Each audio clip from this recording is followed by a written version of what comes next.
Para naman sa kapanatagan ng loob ng ating mga kababayan, naglunsad ang pamahalaan ng hakbang para sa libre at patuloy na komunikasyon sa ating mga kababayan sa Middle East sa tulong ng pribadong sektor.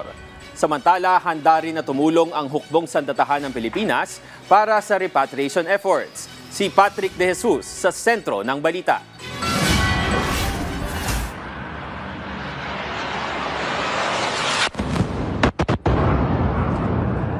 Ramdam sa malaking bahagi ng Middle East ang nagpapatuloy na giyera ng Israel at Estados Unidos sa Iran, kung saan walang katiyakan kung kailan ito matatapos. Kahit sa Abu Dhabi, sa United Arab Emirates, kung saan nagtatrabaho si Ara sa loob ng 4 na taon, nasasaksihan ang mga palitan ng missile at drone attacks. Rinig namin yung mga sounds at saka parang nagkakaroon kasi ng warning every time na bawa merong umano na missiles. Nakakatanggap kami ng warning sa cellphone namin na para na warning from the government na ayun nga. And then after naman nun, makakatanggap din kami ng alert na okay na, pwede na kami lumabas. Kahit aminado sa nararamdamang takot at pangamba, wala pa namang plano si Ara na umuwi sa Pilipinas. Tinitiyak rin anya ng gobyerno ng UAE ang kahandaan at kaligtasan, habang may pakikipag-ugnayan din sa kanila ang embahada ng Pilipinas. Pero ang mga kamag-anak ni Ara dito sa bansa, nag-aalala para sa kanya. Yan, ang daming nangangamusta kung ano ang lagay namin dito. Kasi nag-aalala sila gawa nga ng, syempre, di naman tayo sanay. Di ba kung sa Philippines, hindi naman tayo sanay sa ganito. Kasunod ng direktiba ni Pangulong Ferdinand R. Marcos Jr., nagpatupad na ang telco companies ng libreng tawag para sa mga OFW sa gitnang silangan. Malaking bagay sa mga kagaya ni Ara para matiyak ang tuloy-tuloy na komunikasyon sa mga kaanak. Kahit na walang internet, makakatawag kami ng libre sa mga kamag-anak namin sa Pilipinas. Saka maganda rin siya in a way kasi hindi naman lahat ng OFW dito may data. Kasi medyo pricey din yung data dito, yung load.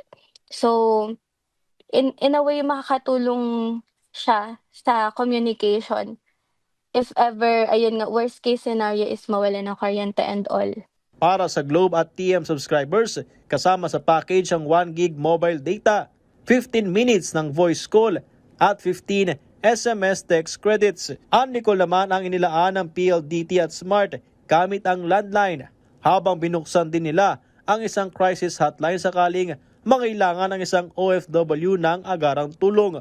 Samantalang andito, libre ang tawag sa lahat ng covered countries kahit ano pa man ang gamit na network. Mayroon ding free call station sa mga mall sa buong bansa na bukas sa lahat ng subscriber kahit walang load.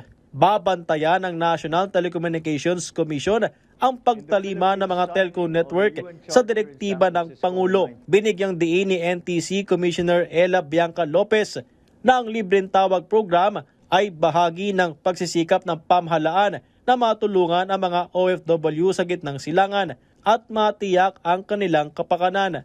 Dagdag ng NTC, magsasagawa sila ng mga kinakailangang koordinasyon para siguraduhin na maikinabang sa programa ang mga OFW at kanilang pamilya. Samantala, siniguro ng Armed Forces of the Philippines ang kahandaan na tumulong sa repatriation o pagpapauwi sa mga Pilipino pabalik ng Pilipinas. Kabilang sa posibleng gagamitin ay ang transport aircraft ng Philippine Air Force at mga sealift vessel ng Philippine Navy. Pero sa teknikal na paliwanag ng AFP, kaiba sa sitwasyon noong COVID-19 pandemic, maraming dapat ikonsidera ngayon sa pagpapadala ng kanilang asset, lalo't sarado pa ang airspace sa malaking bahagi ng Middle East dahil sa patuloy na bombahan ng missile at drone. Dagdag ng PAF, mahalaga ang isang komprehensibong plano para matiyak ang kaligtasan. We have to consider several things po, like yung prepositioning natin, ground control, coordination on the ground, and this is miles away. Medyo malayo po ito, no? So, yung also the issues about diplomatic clearances, conflict wartime po tayo. Unlike po nung COVID, ma'am, na, we just, it's more of a health risk. Now, we are considering, syempre po yung conflict, yung safety po ng, hindi lang po ng movement, but lahat po, even the aircraft, even lahat po ng, nandun po sa airspace. Sa gitna naman nito, ilang Pilipino na ang nakauwi sa Pilipinas sa pamamagitan ng chartered flights. Nabigyan na rin sila ng kinakailangang tulong ng Department of Migrant Workers at OWA. Patrick De Jesus para sa Pambansang TV sa Bagong Pilipinas.